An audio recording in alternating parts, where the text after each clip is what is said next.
E aí galera, recentemente tem sido bastante discutido o caso da neutralidade de rede. E você sabe o que é isso? Bom, cada país tem lá sua política com relação à internet e à neutralidade. E nos Estados Unidos tem sido bastante discutida a questão de barrar a neutralidade de rede. Mas o que é essa neutralidade? E quais são as consequências de acabar com ela? Fica ligado aí!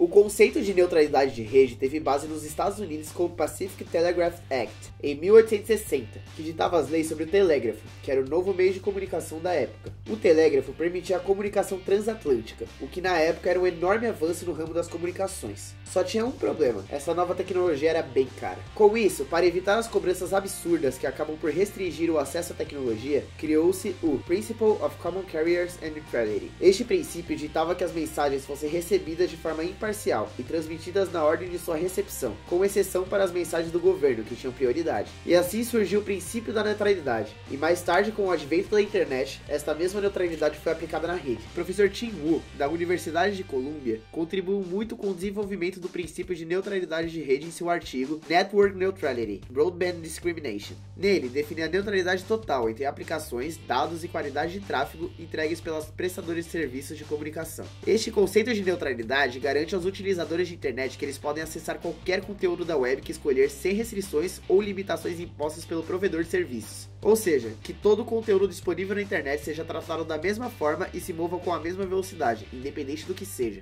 Isso, além de tudo, tem uma relação muito grande com a liberdade de imprensa e de expressão. Imagina só se fosse possível bloquear os dados ou diminuir extremamente a velocidade de páginas em que está escrito algo que aqueles que comandam isso não querem que seja dito. Seria muito fácil impedir que qualquer informação indesejada chegasse ao cidadão, certo? Bom, e no Brasil temos também essa neutralidade de rede. Isso foi decidido com a criação do Marco Civil da Internet, em 2014. O Marco Civil da Internet foi o primeiro projeto de lei do Brasil em que realizaram consulta pública online para defini-lo. Ele recebeu mais de 2.000 sugestões da sociedade durante conferências online. E no artigo 3º desta lei, está definido que tudo que trafega na internet deve ser tratado de modo neutro, isonômico, pelos que detêm algum poder sobre os canais de comunicação.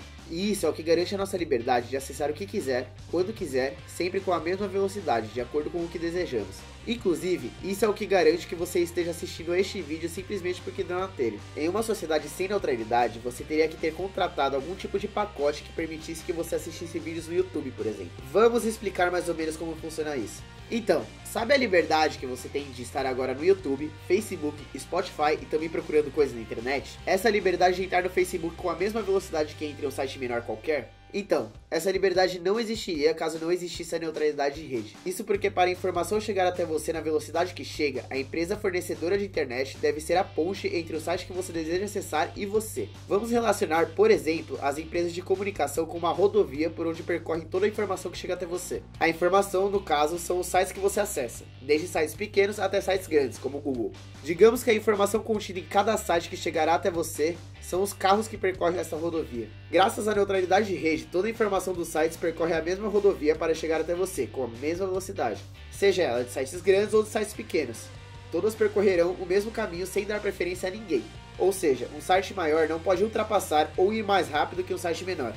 Caso perdida a neutralidade de rede, as empresas fornecedoras de comunicação dariam preferência a uns domínios sobre os outros, de preferência para aqueles que puderem pagar mais para ganhar tal exclusividade. Ou seja, o Facebook, que é um domínio grande, percorreria uma estrada exclusiva e muito mais rápida para chegar até você. Enquanto isso, sites menores e com menos dinheiro pegariam uma rodovia com tráfego lento, fazendo com que demore muito para que a informação chegue até você. E dependendo, a informação pode acabar nem chegando, tendo acesso negado. Quem escolheria o que chega em qual velocidade seria a empresa fornecedora de internet, baseando-se ou no quanto o domínio está disposto a pagar para que a informação chegue até você, ou no pacote de informações pelo qual você está disposto a pagar. Ou seja, algum site que você gosta poderia sair do ar caso não pagasse a empresa para transmitir os dados até você.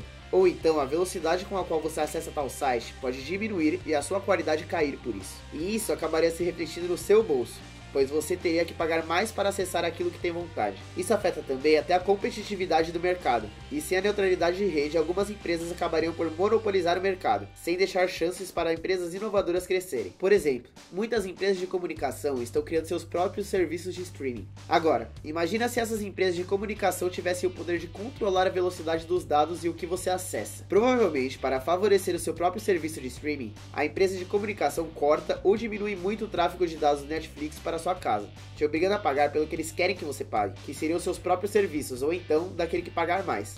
Isso eliminaria a competitividade da internet e necessariamente garantiria que não fosse necessária inovação em serviços, pois você estaria preso apenas àquilo que eles querem. Não apenas isso, mas eles também controlariam o que você vê, e você só teria acesso ao que eles querem, o que pode muito bem ser caracterizado como censura. Além disso, você acabaria tendo que fechar por pacotes os sites que você acessa em seu plano. Por exemplo, eles te oferecem o pacote social, com Facebook, Instagram, Twitter e outras redes sociais, por X reais. Escolhendo esse pacote, você só poderia acessar esses sites, mas você poderá fechar um pacote adicional de streaming de mídia, com Spotify, YouTube, SoundCloud, etc., por um adicional de Y reais. Isso acabaria fazendo com que você pagasse cada vez mais dependendo do que quer acessar. Mas nem todos são a favor dessa neutralidade de rede. Alguns têm vontade de flexibilizar elas. E você já consegue imaginar quem é, né? Quem não está contente com isso? Obviamente que as empresas fornecedoras de comunicação. E isso tem gerado uma enorme discussão sobre tal caso, principalmente nos Estados Unidos. Lá, as opiniões são divididas entre 3 grupos: os Openists, os Deregulators e os Non-Discriminationists. Os Openists são aqueles que são completamente a favor da neutralidade de rede aplicada nas leis. Este grupo é composto principalmente por empresas criadoras de conteúdo, como a Amazon, Disney, Google, Yahoo, etc., e universidades, o próprio interesse público e por assim vai. Os Deregulators são aqueles que são contra a aplicação da neutralidade de rede, aqueles que querem acabar com ela. O jeito de acabar com você é fazer você virar pó, pra não se reconstituir nunca mais. E estas são basicamente as empresas de telecomunicação, como no caso dos Estados Unidos, a Verizon, Bell South, por assim vai. As empresas de cabo e suas associadas, como a Comcast, a Time Warner Cable, a National Cable Television e as empresas fornecedoras de equipamento. Elas defendem o fim da neutralidade da internet, afirmando que, se houvesse menos regulamentação e eles pudessem cobrar um serviço premium para a internet mais rápida, elas poderiam investir esse dinheiro em infraestrutura, e que isso poderia melhorar o acesso em áreas remotas e rurais, onde a internet é mais escassa. E se companhias como o YouTube ou Facebook estão utilizando os mais dados da empresa, faz sentido que essas empresas paguem mais por isso. Mas o argumento do YouTube é que não é o trabalho delas melhorar a infraestrutura da internet, assim como não é o trabalho da Mercedes melhorar as estradas. Inclusive, vale colocar de adendo que o Wall Street Journal flagrou e mostrou mais de 2 milhões de comentários robôs na internet, passando-se por pessoas que defendem o fim da neutralidade.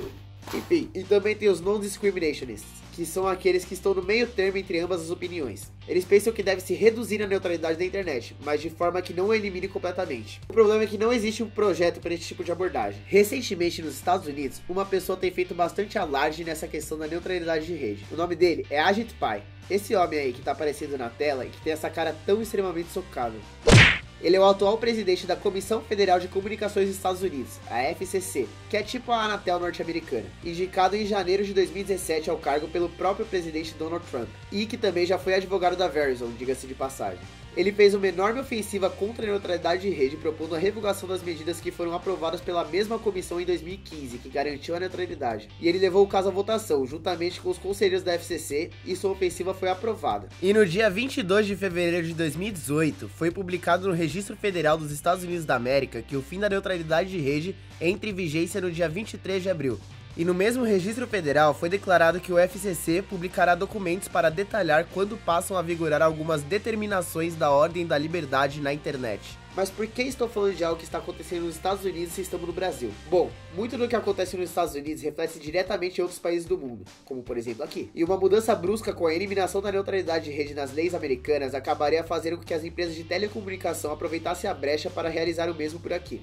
Mas e quanto a você? Qual a sua opinião sobre o desejo das empresas de telecomunicação de derrubar essa lei que garante a nossa liberdade de acesso? Deixa aí nos comentários e fica ligado. Então é isso aí, galera. Se você gostou do nosso vídeo, deixa seu like aí pra nos ajudar. Se você quiser, se tiver alguma dúvida, se quiser fazer algum comentário, deixa aí embaixo pra gente que a gente vai ler e vai responder. Se você ainda não se inscreveu no nosso canal, tá conhecendo agora, se inscreve aí, que é muito legal, você não vai se arrepender. Siga-nos também nas nossas redes sociais. Nós estamos presentes no Facebook, no Instagram, no Twitter. E temos também um podcast para quem quiser ouvir as aulas. Vai aparecer aqui na descrição. Olha aqui na descrição que o link tá lá. Se você quiser também nos dar uma ajuda para que a gente continue produzindo conteúdo educativo de qualidade para vocês de forma gratuita, acessa lá o nosso crowdfunding, apoia.se/canal Revisão, tá aparecendo aí na tela, e nos ajude.